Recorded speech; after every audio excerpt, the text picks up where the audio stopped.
Welcome back to Winners and Losers, ladies and gentlemen, where we look at the highs and lows of football from around the globe in this one, because there was no Premier League action. So we're looking at the FA Cup and a few other games. Joining me today is none other than Mr. Henry Hill. How are you doing, my friend? How was your weekend? Good morning, Zach. I'm very well, thank you. You're right. No other show will we go from Boreham Wood to Leicester to Senegal in one journey. So yeah, I'm excited for that. It's the holiday of a lifetime. No one ever knew they wanted. But for free. Yeah, but no, I had a good weekend. There's just so much sport, isn't there, at the moment to watch with like the Winter Olympics, etc. I'm back involved with curling again. My 4-year sort of interest has peaked. You're playing once curling, or you're watching curling?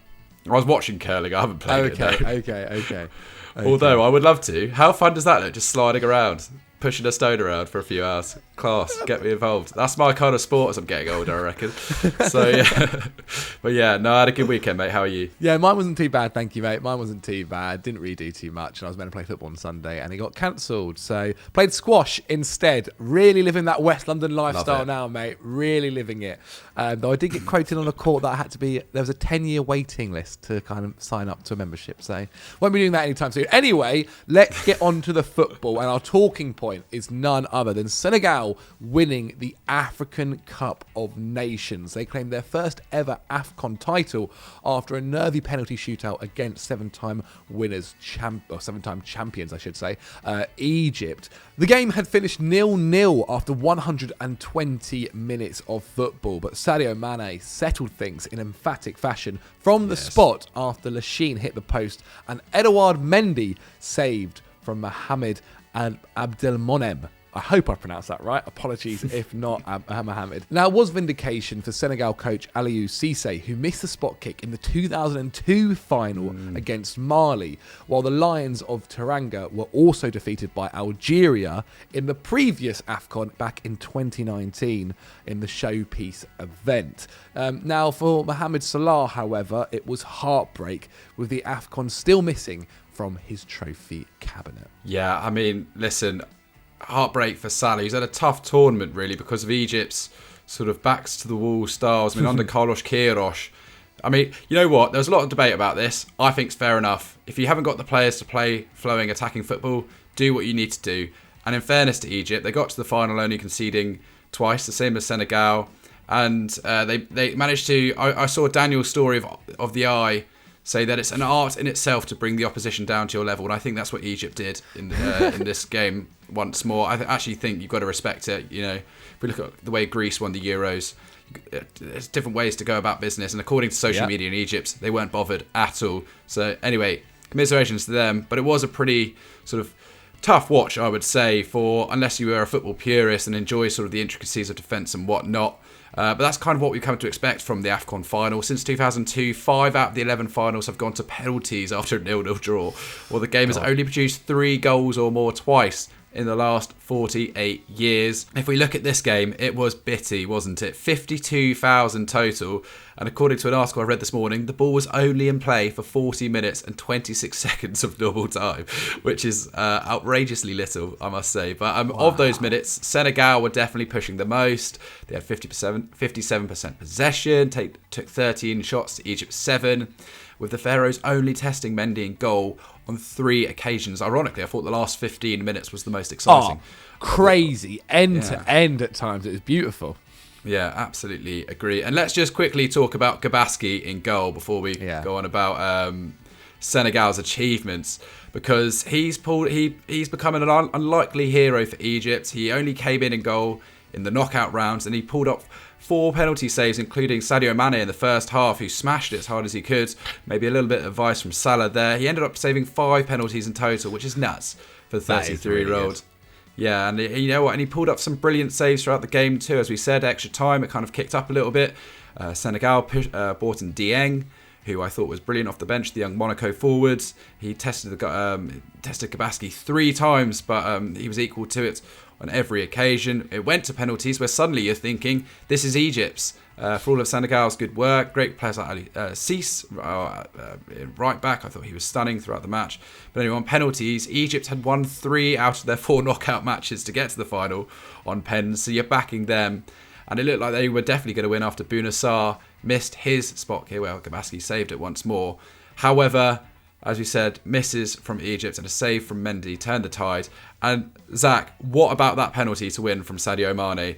One of the best under pressure, considering he looked so nervous. One of the best I've ever seen. Yeah, and considering it had his penalty saved in the earlier in the game, and the pressure was all on him, it sparked up a little debate in the Football Daily group because obviously Salah hadn't taken a penalty, and it's like, well, do you actually have your best player take the 5th penalty? Should they really take the 3rd or the 1st? But yeah, I mean, what a penalty for it to be! What a way to kind of end the AFCON.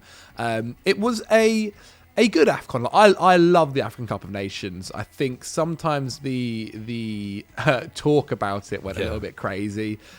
Maybe the refereeing decisions were a bit sparse. I mean, the one where the game was called off early was a bit crazy, and the pitches were a state. But that does bring to end the African Cup of Nations. What a tournament. Let us know what you guys thought of the tournament in the comments below. For our winner this week, who else could we be talking about but Boreham Wood, who stunned Bournemouth with a 37-year-old Mark Rickett popping up with the goal for the National League side. What an achievement to knock out the Championship club out of the FA Cup and set up a big 5th round tie against Everton.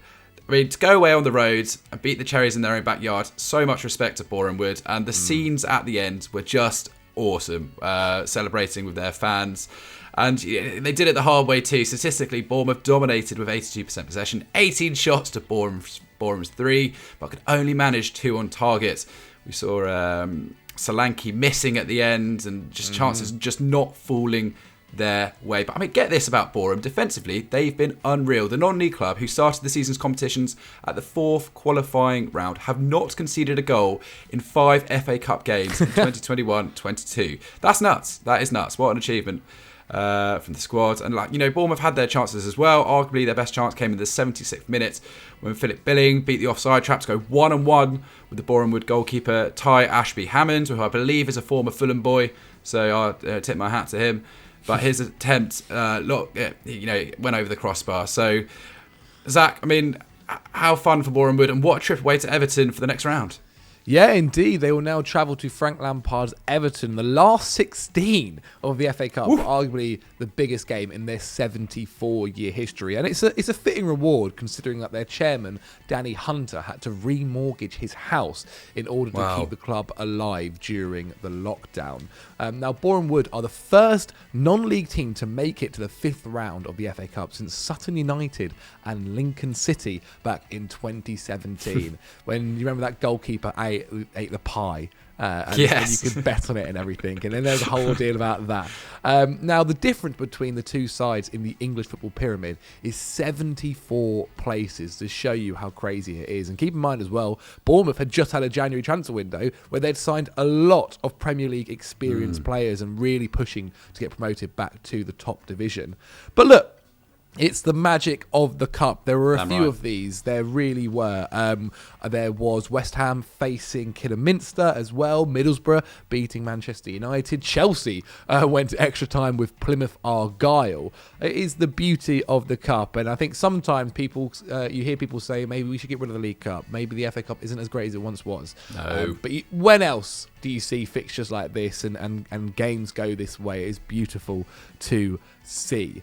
You gotta love the FA Cup, don't you, Henry? Oh, I do. I think it has to be remembered. It was started at a time when most of it, 150 odd years ago, when it was all pretty even in terms of the sides, and everyone had a chance to win it. That's obviously changed a little bit now, but it is important. Like, you saw the way those Boreham fans are celebrating at the end. This means so much to these players, and it can financially as well, and as memories for the fans. And I think every side in the non-league or lower down the divisions is just hoping for that 1 year where they get to see their side go the distance, or at least go deep into the competition, because that's where memories are really made. So congratulations to Boreham Wood. Gutted for Kidderminster Town to be 2 minutes away from beating West Ham, an achievement never done in the history of the FA Cup for a team in the 6th division of football to beat a Premier League side. To be that close, that would have been absolutely epic. And even Declan Rice admitting that it was probably undeserved for West Ham to go through. A lot of respect there. But Boreham Wood, congratulations to them. And why not? They've got a free hit against Frank Lampard's Everton. It's probably come a few weeks too late to come up against Everton. But yeah, why not? Go there, see what they can do. And shout out to Tyrone Marsh, who's way too good for the National League. Someone sign him up. Tyrone Marsh, what a baller. Moving on to our loser now, and in another shock FA Cup result, the magic of the Cup. We saw holders, FA Cup winners, Leicester City, knocked out of the competition 4-1 away to Nottingham Forest. Now, the Foxes became the first FA Cup holders to concede 4 goals in a match in the competition since the good old Gunners, Arsenal, in 2017-18 in the third round, which was also against Nottingham Forest. They were also the first title holders to lose a match by 3 or more goals in the competition since Liverpool against Luton in January 1987. There you go. You can use that one in a pub quiz. Nice. Now, Leicester did start a fairly decent side. First team regulars, Tielemans, Maddison, Ndidi, Barnes and Sionku all started. And they did manage to edge possession with 62%. But this is where we really find out how the game went. They were outshot by Forest with 11-12 and even failed to make their chances count, only putting 2 on target whilst Forest managed to put on 7. But Forest weren't too bad, were they, Henry? Weren't too bad. They were quality. I mean, listen, it looks like they finally got it together. Steve Cooper as coach, brilliant appointment. I thought he did really well at Swansea, but I think the reality of Swansea was they're struggling to maybe finance that revival needed for the Premier League. So he's gone to Forest, and it looks, after a very turbulent time, they finally got the manager. They've got a great young squad there. They've beaten Arsenal in this cup run already, and now got one over Leicester. And I think they play Huddersfield next, so they've really got an opportunity to go deep into the FA Cup, and that's what we want to see. Fair play to them. They're into the 5th round for the second time in 17 years. So special memories being made there. Great young players as well. Keenan Davis, James Garner on loan from Manchester United. He is really one to watch, actually. If you United fans begging out for a new central midfielder, maybe take a look at Garner. But anyway, for Leicester, they've now conceded 58 goals in all competitions this season, at least 10 more than any other Premier League club, which is kind of nuts. And Brendan Rodgers says he was embarrassed by the result and questioned the future of some of his players, saying too many think they are top players but are a long way off. That is pretty damning stuff. I mean, Zach, if you had to pick out the squad who you think he might be implying, who would it be? Because people like Soyuncu's coming under fire. There are other members of the side as well, but they're clearly just not where they used to be at the moment. Yeah, I mean, if I'm picking a name, maybe it's Tielemans. Obviously, he's not signed that new contract, and maybe he's got that over him. I mean, I don't think James Maddison. I think James Maddison is probably, on his day, the best player in their squad. Yeah, look, it's rough. It's rough at Leicester. They are really struggling with inconsistency. They have had their fair amount of injuries as well, kind of all over the pitch. Ricardo Pereira's come back and hasn't really reached the form that he had before he went away with injury. Obviously, losing Johnny Evans to injury, losing Fofana to injury in the pre-season.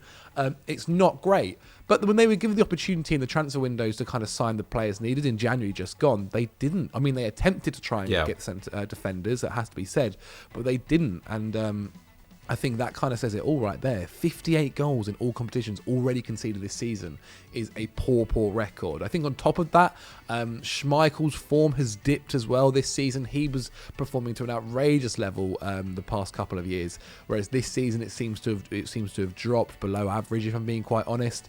And yeah, like Jamie Vardy's getting older. Iheanacho's obviously not performing like he was at the end of last season too, and so they're struggling with a goal scorer. I just think kind of all over the pitch there are issues, and the biggest one just being inconsistency. What about you? You know what? I think Leicester just need to write off this season. I honestly do. Just don't make any rash decisions, sacking Rodgers, whatever. Just get to the end of the campaign, stay up, reassess and go again. I think every now and then a side has one of these seasons. Sadly, it's happening for them at the moment. As you've pointed to many issues there of injury, etc. Big call to suggest that Maddison is better than Tielemans on his day, but clearly his head isn't fully, at the king power, is it, going forward? He'll be looking for a move elsewhere. So I think they just need to get to the end of the season, start again and reassess what they're doing, because up to now they've had a brilliant run. It's just gone a little bit wrong so far. But once again in this game, just shout out to Nottingham Forest. And, let's see what they can do as this competition goes on. Okay, last but certainly not least, we're moving on to our moment of the weekend. Now, Henry, I'm going to give you 3 options here, and you've got to pick which one it is. Firstly, we're going Harvey Elliott being back and obviously performing pretty well in the FA Cup against Cardiff City. Kidderminster almost beating West Ham. We mentioned them earlier. And also Middlesbrough beating Manchester United on penalties. So which one are you going with, Henry? Which one are we going with, mate? Ooh, listen, I think almost is the big word in that Kidderminster West Ham result, sadly. Okay. So I, fair play to Middlesbrough. Love to see it, but I am going to go for the Harvey Elliott goal. Wow. I think he's such a big talent, and I think that it's after having such a big injury at the age of 18. To come back and get that goal, I mean, you saw how emotional he was in the interview afterwards. It's a really well taken goal as well.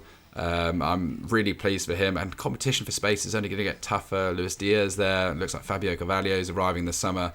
So it's really important for him to hit the ground running. Now he's back. And yeah, I'm just really pleased for him. But I will say Liverpool should have had 10 men on the pitch. There's no way the goalie should have stayed on after sprinting out to take out the player. I'm amazed that decision didn't go their way. However, Harvey Elliott, well done, mate. I'm really pleased with him. Okay. I'll go Middlesbrough beating United. That was impressive. Though it felt like a year ago now that happened on Friday. And our commiserations to Elanga who missed the penalty. But that's just football. He's football. He's a great player. I'm sure he'll keep his head up and keep going. But that is the end of the show. Henry, for people at home, if they keep wanting to watch more Football Daily content and Euro Football Daily content, what should they go watch? Oof, I think we had back-to-back explains out on the channel last week. I think if you want to see how Lopetegui might manage Manchester United, go check out that script. And if you've been tickled by our championship chat in this week's episode of Winners and Losers, then go look at our sort of explained on what on earth is going on at Derby County. Can they pull off the greatest escape of all time? Go check out that video. Great scripts all round. Indeed. ERU is out in an hour on Eurofootball Daily. As always, guys, like the video if you've enjoyed it. Leave a comment on what you think about Brendan Rodgers. Should he be sacked? He is the bookies' favourite to go. And subscribe to Football Daily. We'll see you later. Bye.